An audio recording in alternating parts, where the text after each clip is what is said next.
Você está ouvindo o audiobook de Revista Espírita de 1858, de Allan Kardec. Agora, você vai ouvir o capítulo 58. Junho. Variedades. Os banquetes magnéticos. Os banquetes magnéticos a 26 de maio, aniversário natalício de Mesmer, realizaram-se os 2 banquetes anuais, que reúnem o escol dos magnetizadores de Paris, e os adeptos estrangeiros que se juntam a eles.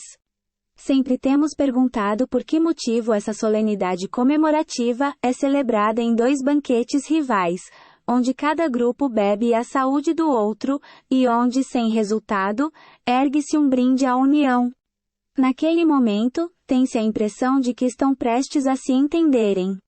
Por que então, uma cisão entre homens que se dedicam ao bem da humanidade e ao culto da verdade? A verdade não se lhes apresenta sob a mesma luz? Têm eles 2 maneiras de entender o bem da humanidade? Estão divididos quanto aos princípios de sua ciência? Absolutamente. Eles têm as mesmas crenças e o mesmo mestre, que é Mesmer.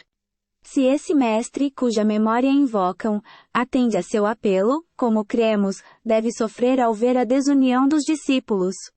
Felizmente essa desunião não desencadeará guerras como as que ensanguentaram o mundo, em nome do Cristo, para a eterna vergonha dos que se diziam cristãos.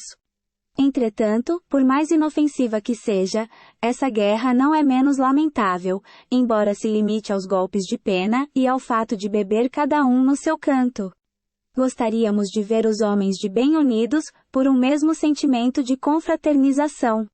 Com isso, a ciência magnética lucraria em progresso e em consideração. Uma vez que os 2 campos não estão divididos por divergências doutrinárias, em que se funda então o seu antagonismo. Não lhe podemos descobrir a causa senão nas susceptibilidades inerentes à imperfeição de nossa natureza, das quais nem mesmo os homens superiores por vezes estão isentos. Em todos os tempos, o gênio da discórdia agitou o seu facho sobre a humanidade. Isto significa, do ponto de vista espírita, que os espíritos inferiores, invejosos da felicidade dos homens, encontram entre eles acesso muito fácil. Felizes aqueles que têm bastante força moral para repelir as suas sugestões. Deram-nos a honra de convidar-nos para ambas as reuniões. Como se realizaram simultaneamente, e porque não passamos ainda de um espírito muito materialmente encarnado, não possuindo o dom da ubiquidade, não nos foi possível satisfazer senão a um desses atenciosos convites. Fomos à reunião presidida pelo Dr. Duplante.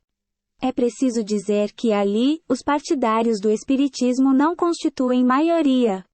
Contudo, verificamos prazerosamente que, salvo alguns piparotes dados nos espíritos, nos versos espirituosos cantados pelo Sr. Júlio Love, e naqueles não menos divertidos, cantadas pelo Sr. Fortier, que teve as honras de um bis, a doutrina espírita não sofreu de ninguém críticas inconvenientes, em que são férteis alguns adversários, a despeito da educação de que se gabam. Longe disso, num discurso notável e justamente aplaudido, o Dr. Duplante proclamou, alto e bom som, o respeito que devemos ter pelas crenças sinceras, mesmo quando delas não compartilhamos.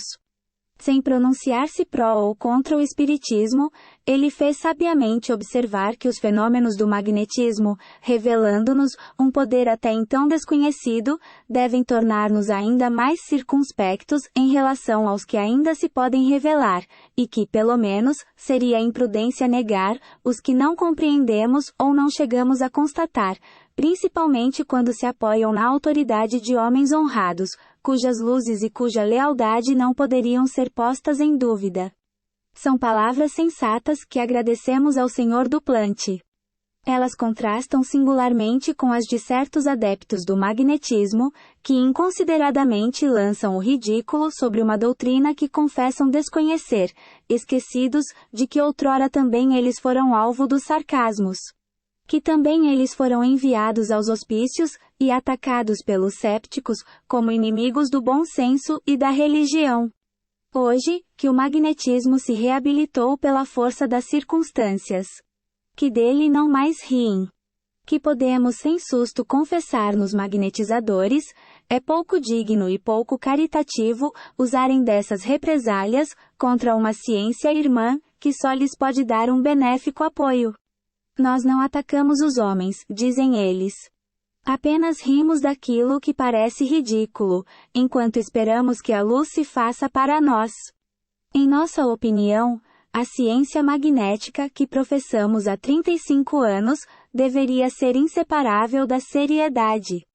Parece-nos que neste mundo não falta pasto para sua verve satírica, não havendo necessidade de tomarem como alvo as coisas sérias. Eles se esquecem de que foi usada contra eles a mesma linguagem que eles próprios acusavam os incrédulos por julgarem levianamente e diziam, como nós agora por nossa vez. Paciência. Rirá melhor quem rir por último. Erratum no número 5, maio de 1858, uma falha tipográfica desfigurou um nome próprio que, por isso mesmo, perdeu o sentido. No artigo Conversas Familiares de Além-Túmulo, Mozart, segunda conversa, em vez de Poriólise, ler Pergolesi 1. Allan Kardec 2, 1. Nesta edição, a falha foi corrigida a tempo. N. No T. 2. Tipografia de Cosson e Cia. Rua do Fort Saint-Germain, 43. Ponto.